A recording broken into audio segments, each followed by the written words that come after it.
Cihadoğlu sen yanına gidesin. Gidelim büyün saram koyunları gitme. Al beni de. İyi hadi gel. Cihadoğlu beni de. Hadi kızım sen de gel. Hadi.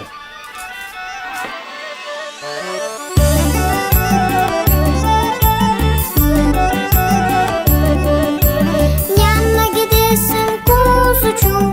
Yanına gidesin kuzucuğum. Başaya giderim. Başaya giderim. Naşi yapacaksın kuzucuğum. Naşi yapacaksın kuzucuğum. Otlayacağım. Kışlama kalacağım.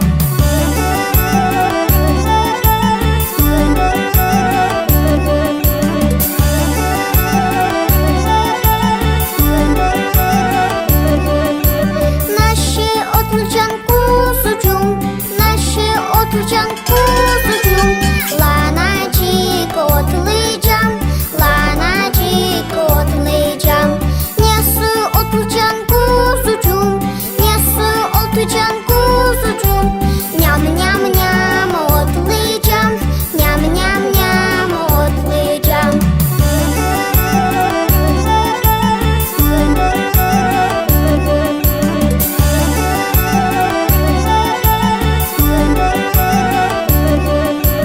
Yandan gelesin kuzucuğum. Yandan gelesin kuzucuğum. Başadan gelirim. Başadan gelirim. Niçin küsülük kuzucuğum. Niçin küsülük kuzucuğum. Başıcılar düdüler. Başıcılar düdüler.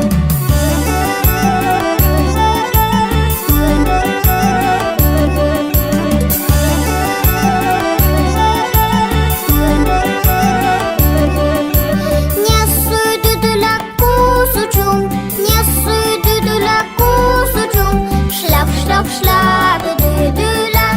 Şlap şlap şlap düdüler.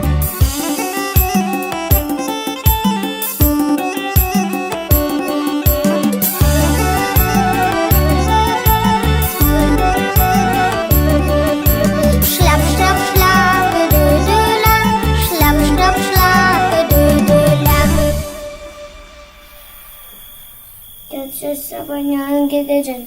Sabah gideceğim kızım sütleri alma. Birini de alacağım. Alacağım. Hay uyuyun dinlenin.